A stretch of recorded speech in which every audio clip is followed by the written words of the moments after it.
السلام عليكم ورحمة الله وبركاته. والإسلام يا ملك استاجوكتان عالمك يا مرحلة كستاد كسجنتيهين بولالكن عام إلهي سبحانه وتعالى وحن كبر إنه أبشتنا وافجيو مركي أن تاكي جودبو وحن ربا مركي كوباد إنان ماسج وديرو له رنتي الارمي جيدا له قطرت هذا له إنان وديرو مامل كبنتلان وإن كسو جيدانو sidoo kale waxaan rabaa inaan baaq u diro bulshada reer Jubbaland oo runtii aan isleeyahay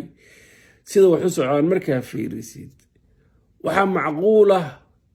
in magacaas oo shalay baxay laakiin waxba aan ku soo saaidin ka badan Axmed Madoobe in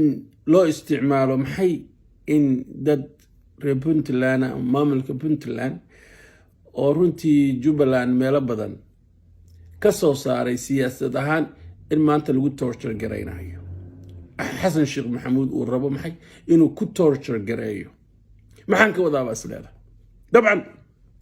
doorashadii shala dhacday waynu garan karnaa xildhibaanadii Axmed Madoobe hoos tagay qayb badan oo kamid ah in aysan u codeynin wareegyadii ugu dambeeyay Saciid Cabdullaahi Dani taas macnaheedu waxa weeye waxa uu Axmed Madoobe asagoo danihiisa qaaska ka fiirinaya uu aaday dhinaca Xasan Sheekh Maxamuud maxay tahay sababtu baad leedahay dabcan markii aanu ka hadlayno Jubbaland iyo Puntland waa laba maamul oo dawladii Maxamed Cabdullaahi Farmaajo ka soo horjeeday isku siiguma soo horjeedin baan isleeyahay mid waxa weeye waxay lahaayeen waxaynu ku lahayn nidaamka federaalka wixii soo gala in wax yagana la siiyo waxaas ama mashaariic ka samaystaan ama ha noqoto scholarship ay arda u dirsadaan waa Puntland baan isleeyahay tan kale waxay ahayd dabcan inaan kursiga sii fadhiyo 7 kilomitir oo radius square ahran aan joogo maanina garka aan cadiisto maanina garka aan guduudisto qorshaha Jubbaland iyo Axmed Madoobe inta ma dhaafsana hadduu dhaafsan yahay dhowr iyo 10 sano jooga mana dhaafin wax magaalada ka baxsan 2 kilomitir wax ku soo saaciday magaalada horumar ma jiro sidaas daraaddeed Xasan Sheekh Maxamuud asagoo ka faa'iideysanaya maaragtay qabka ku jira reer Puntland oo ah degaankoodu inuu helo horumar wixii dawladda federaalka ah ay beesha caalamka ka hesho oo magac Soomaaliyeed lagu soo qaadana ay helaan qaybtooda taasoo ay kula dagaalameen Maxamed Cabdullaahi Farmaajo kuna ay rideen ayaa maanta Xasan Sheekh Maxamuud wuxuu rabaa kow ra'iisul wasaaraha inuu keeno qof dawladda Kenya ay wadato Axmed Madoobena la soo mariyo maxaan ka wada Axmed Madoobe waa nin Soomaaliya dabcan inta anigu garanayo in maaragtay qabiilahan loo soo mariyo oo la yiraahdo ninkan waa nin ogaadeen Axmed Madoobe uu riixo marka goobaad waxaan isleeyahay haddaan iraado ra'iisul wasaare ogaadeen ma noqon karo ama question aan ka keeno waa qaldana waxaan aaminsanahay qabiil kasta oo 4.5 ka ku jira ama hadda cidda loo madinayo in ra'iisul wasaaraha uu ka soo baxayo xaq bay u leeyihiin inay noqdaan taasna ma aha questionka laakiin waxaynu diidaynaa waxa weeye in Xasan Sheekh Maxamuud kow uu labadii maamul isku diro sababta uu isku dirayna ay tahay midna waxa ku jira han ah dalka meeshu u socdo inay la socdaan oo jiheeyaan oo maaragtay qayb ka noqdaan the process qaybna waxa weeye in Axmed Madoobe uu yiraahdo hadii 2 kilomitir cidna aysan ugu soo faragelin intaasaan ku qancaa oo scholarship uu sarrabin oo projectiyo iyo mashaariic uu sarrabinin oo aynu ognahay aeroportka magaalada Kismaayo inuu maanta sidii u ogyahay micnaheedu waxa weeye Axmed Madoobe ma rabo wax horumar ah Xasan Sheekh muxuu rabaa marka wuxuu rabaa labadooda midka asaga uu hanyar buu rabaa ra'iisul wasaaruhu rabaa inuu ka magacaabo dawladda Kenya ay wadato inta badan leeyahay Soomaali Kenyan weeye dabcan markaan leeyahay Soomaali Kenyan dastuurka maanta inoo yaala wuxuu diiday ma jiro Soomaali Kenyan inuu prime minister ka dalka Soomaaliya uu ka noqdo as long as uu xilka haynin dalka Kenya laakiin nasiib darada ugu dhacday waxa weeye Axmed Madoobe halka Puntland ay leedahay waxaynu rabnaa scholarship waxaynu rabnaa mashaariicdii magaca Soomaaliya lagu soo qaadin inuu qaybteedii helno waxaynu rabnaa in la tuuro 4.5 iyo doorasho dadban ummadda Soomaaliyeedna ay doorasho toos aado waxay ku dagaalamayaan waxyaalo masiiri ah waxay ku dagaalamayaan waxyaalo deegaankooda u fiican sida aeroboortka Gaalkacyo kale oo lacagtiisa taala dowladda federaalka ay xanibtay in la sii daayo wadooyin baa ku jira xeebta tagaya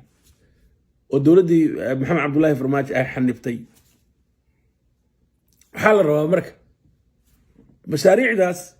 si aan loo sii deynin muxuu Xasan Sheekh Maxamuud rabaa wuxuu rabaa conflictigi inuu ka dhigo wuxuu rabaa inuu magacaabin ogaadeena waxa diidan Puntland baa diidan Majarteen baa diidan waxa kale uu rabaa inuu yiraahdo inuu ka dhigto Puntland cadow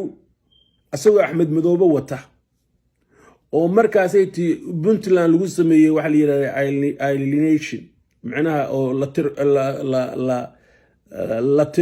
takooro siyaasadeed la takooro because waxaan ognahay qorqor iyo Goodlawe on board Axmed Madoobe haduu soo darmo waa 3 lafta gareen waxaan isleeyahay hadda siyaasad ahaan isma taagi kara laftigiiso waxa weeye mucaarad badan baa lagu kicinayaa marka waxay noqonaysaa Puntland iyo intii kale in Xasan Sheekh Maxamuud isku duudo waxaan rajaynayaa marka dadka ka soo jeeda reer Jubbaland oo qabiilka ah Axmed Maxamed Islaam in ay gartaan Axmed Maxamed Islaam Jubbaland iyo Kismaayo wuxuu ka dhigtay meel maaragtay uu ku fiirsado danihiisa waliba uu aad u haniyar yahay hal mashruuc Axmed Madoobe reer Jubbaland uma weydiinayo Xasan Sheekh Maxamuud ma jirto hal scholarship oo Axmed Madoobe u rabo ardayda reer Jubbaland inuu dowladda federaalka kaga helo oo kumanaan noqon karta sometimes ma jirto arrimahan doorashooyinka in Axmed Maxamed Islaam uu rabo inuu qayb ku yeesho hoggaanka dalka iyo hanaanka dalka iyo meesha loo socdo intaba muhiim ma aha waxa muhiimka waxa weeye inuu Kismaayo joogo waxa ugu yarna uu qaato reer Jubbaland ma u qalantaa 12 sano oo 7 kiiloomitir iyo meeshii ugu dambeysay political relationship ay lahaayeen in maanta Xasan Sheekh rabo inuu ayaka u isticmaalo waxaan rajaynayaa dadka uu ka dhashay Axmed Madoobe ehelka ah in ay kala gartaan Axmed Madoobe muxuu soo saacidiyay Jubbaland muxuu iminka u hayaa waxaan isleeyahay meesha waa ka baxday Farmaajo iyo Maraxaan baa igu soo duulaya waa ka baxday meesha waxa la rabaa maanta in la weydiiyo Axmed Madoobe maxaad noo haysaa hadaynu nahay reer Jubbaland Farmaajo nagu soo duulaana ma jirto oo asagu ahayd wuxuu habda dadka qulubtooda ku gadan jiray maanta waxa la rabaa laba mid inuu soo galo in khilaaf isaga iyo reer Puntland la dhaxmariyo inuusan qayb ka noqonin reer Puntland uma diidayaan ra'iisul wasaare ogaadeena ama in la magacaabo xaq bay u leeyihiin laakiin waxa la diidan yahay waxa weeye ra'iisul wasaare ka hami hooseeya Axmed Madoobe oo Axmed Madoobe u yahay qofka yiraahdo waxaasna waa ku qanacsanahay waxaasna kuma qanacsani waanu garan karnaa Axmed Madoobe wax ugu badan oo rabo waxa weeye inuu 7 kiiloomitir caruurtiisa ku korsado reer Jubbaland waxa weeye ma 7 kiiloomitir Axmed Madoobe rabo ayaa han idin noqotay miyaynaan lahayn wax intaa ka badan miyaynaan lahayn wax intaas ka fog oo aragti ah miyaynaan lahayn wax intaas ka qabweyn oo shacabka Jubbaland ay u qalmaan runtii waxaan isleeyahay Xasan Sheekh Maxamuud waynu garanaynaa cidda uu yahay shakhsiyadiisa aynu garanaynaa habdhaqankiisa aynu garanaynaa wuxuuna isticmaali doonaa si kastuu u kala jabiyo labada maamul asagoo isticmaalay Axmed Madoobe oo ah kan ugu hanyar kan $200,000 ay uga micno badan tahay reer Jubbaland reer Puntland xalayna sidii dhacday bay ahayd baan isleeyahay aad iyo aad baa idin salaamaya